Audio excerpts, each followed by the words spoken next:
뭔가가 되게 막 끌어오르는 느낌? 이거다. 사실 놀러 가고 싶었어요.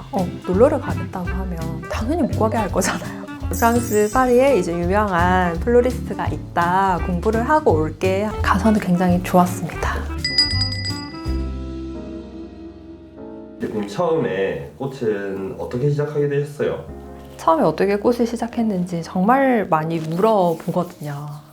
단순히 꽃을 좋아해서는 아니었던 것 같아요. 왜냐면 처음 시작하는데 이걸 꽃을 좋아하는지 안 좋아하는지 모르잖아요. 그래서 처음에는 사실 뭘 할까 엄청 고민도 많이 했죠. 전공이 아니었기 때문에. 일단 나는 뭔가 꾸미는 걸 좋아하는 것 같았어. 그래서 인테리어도 생각해보고 인테리어 학원도 가보고 했는데 내가 생각하는 집 꾸미기 이런 게 아니더라고요. 뭐 CAD도 배워야 되고 뭔가 그런 힘든 부분들이 많고 생각했던 거랑 달라서 노트에 적어봤죠. 내가 뭘 좋아하는지, 뭘 잘하는지, 뭘 하고 싶은지 이런 것들 하나하나 써내려 가다 보니까 꽃이 나오더라고요. 그래서 처음에는 꽃이라면 그때 당시에는 이제 플로리스트라는 직업이 조금 생소했을 때라서 보통 모르면 그렇잖아요. 자격증. 국가 자격증으로 보통 시작을 하니까 알아보고 했을 때 국비로 배울 수 있는 이제 자격증 학원이 있어가지고 그렇게 이제 학원 등록을 하고 자격증으로 처음에는 시작을 하고 일을 해야 되잖아요. 일을 해야 되는데 어떻게 일을 시작해야 되는지 몰랐을 때 문득 호텔에 혹시나 일자리가 있을까 생각을 해가지고 고인공고 이런 걸 알아봤는데 진짜 때마침 신기하게 해운대 호텔에 아르바이트를 구하는 거예요. 그때 당시가 겨울이었었는데 크리스마스 아르바이트였는데 다행히 거기에 있던 원장님이 너무 좋게 보셔가지고 출근을 하고 첫날 제 기억에 생각났던 게 백화점의 이제 외부 작업이었는데 새벽 2시인가 끝났어요. 첫 출근이. 집에서는 걱정하죠. 안 들어오냐 하는데 그때 되게 뭔가 내 가슴 안에 있던 뭔가가 되게 막 끌어오르는 느낌? 그게 열정이었겠죠. 그런 걸 되게 하고 싶었나 봐요. 꾸미는 거. 이거다. 그래서 정말 그 호텔에서 원장님 밑에서 정말 많이 배우고 공부도 하고 이렇게 하면서 그게 처음 시작이 된 것 같아요. 그럼 어떻게 하다가 프랑스까지 가게 되셨나요? 그때가 20살 중반 넘어갈 때쯤? 27? 호텔에서 일 그만둘 때쯤? 호텔이라는 큰 틀 안에서 계속 뭔가 일을 해야 된다는 게 조금 갑갑함이 생기더라고요. 그때 알았죠. 뭔가 나는 변화가 필요한 사람이구나.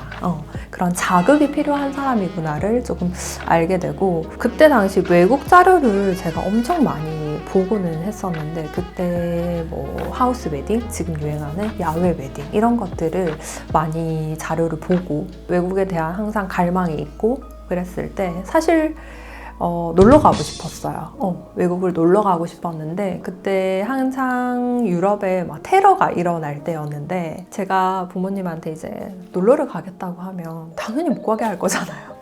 그것도 혼자. 그래서 여행에 공부를 넣은 거죠. 어떻게 보면.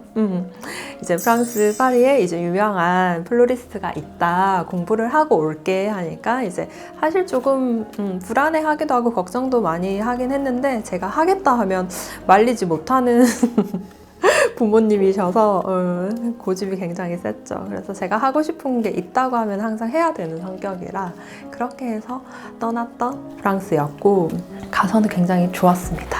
네. 가셨을 때 네. 이렇게 새로운 문화에서 이렇게 배우고 하시면서 한국에서 배울 때랑 그런 큰 차이는 있으셨나요? 있었던 것 같아요. 그때 제가 한국에서 배운 건 아무래도 뭐 국가 자격증 이랑 그리고 제가 처음에 동양꽃꽂이를 처음에 시작을 했기 때문에 전형적인 틀 안에서 배우는 게 사실 컸어요. 좋아하는 스타일이라고 해야 되나?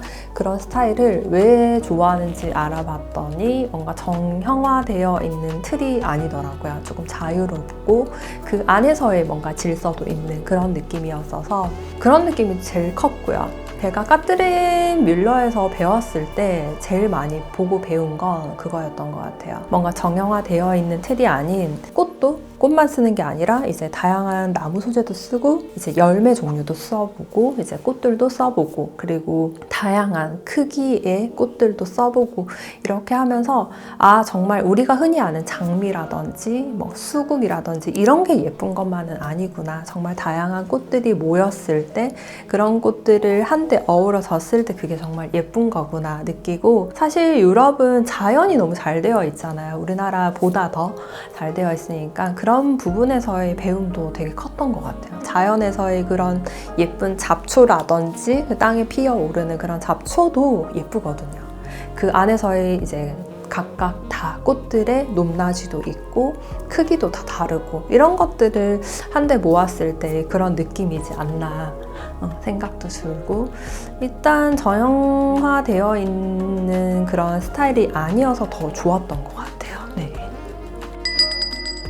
지금도 유학 간다고 하시는 분들이 계시다면 추천하시나요? 네, 저는 추천하는데 그냥 기본기 없이 이제 갓 꽃을 시작하는데 간다고 하면 조금은 배우고 가는 게 좋다라고 추천을 드려요. 왜냐면 우리가 그렇잖아. 아는 만큼 보인다고 기초적인 건 알고 가야지 조금 더 배움이 크지 않을까 생각이 들고 하지만 이제 유학을 가는 것도 물론 좋지만 아무래도 현실적인 비용이라든지 시간이라든지 이런 힘든 부분들도 있을 거란 말이에요. 근데 처음에 제가 꽃을 배우려고 했을 때는 사실 지금보다 더 열악한 상황이었거든요. 꽃을 뭔가 배울 공간도 많이 없었고 지금 같은 경우에는 쉽게 우리가 유튜브에서도 찾아볼 수가 있고 아니면 이제 온라인 강의도 많고 이렇기 때문에 그런 부분에서도 쉽게 초보자도 배울 수 있는 게 정말 장점일 것 같아요. 유학을 가는 것도 좋지만 우리가 집에서도 쉽게 배울 수 있는 방법도 많기 때문에 그런 부분들도 쉽게 찾아보시면서 시작하는 것도 되게 좋은 방법일 것 같아요. 거기에서 이제 배움이 조금 더 필요하다 하면 유학을 가는 것도 추천드리죠. 그래서 온라인 클래스 만드신 건가요? 그런 것도 있는 것 같아요. 네. 우선은 제일 큰 건 저희한테 타국 그리고 타 지역에서 오시는 수강생 분들이 많이 늘어났어요. 너무 감사하게도. 그러다 보니까 사실 저는 마음 한켠에는 너무 고생스러움, 멀리서 오는 그 고생스러움이 한켠에 너무 있는 거예요. 너무 감사하기도 하지만. 그래서 어떻게 하면 그런 분들에게 조금 더 쉽게 접근을 할 수 있을까라고 많이 생각을 했던 것 같아요.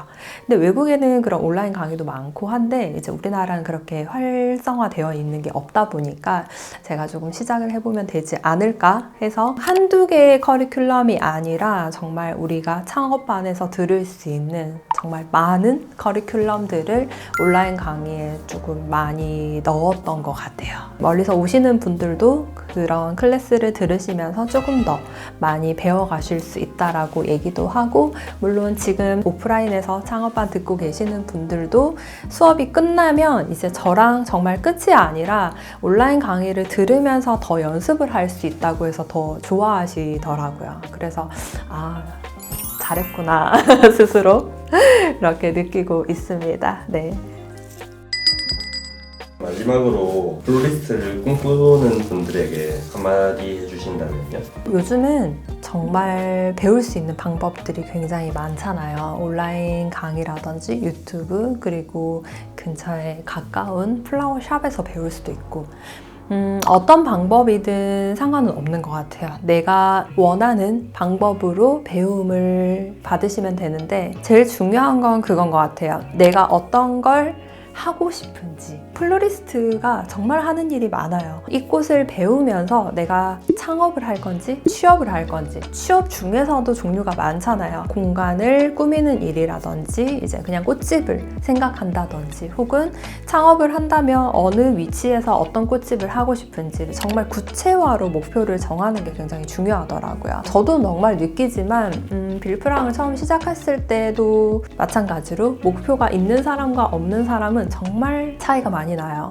그렇기 때문에 목표를 정확하게 세우고 내가 어떻게 배울 건지를 방향을 잡아가면 그 목표를 향해서 정말 다양한 방법들이 생각나기도 하고 그 방법들을 실천해 가고 이렇게 하면서 정말 좋은 플로리스트가 될 수 있지 않을까.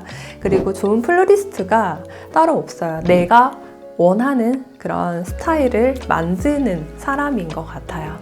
그럼 다들 어렵게 생각하거든요. 내가 좋아하는 걸 어떻게 찾지? 내가 좋아하는 스타일이 어떤 거지? 라는 건 쉽게 생각하면 나의 취향이 그냥 내 스타일이라고 생각하시면 돼요.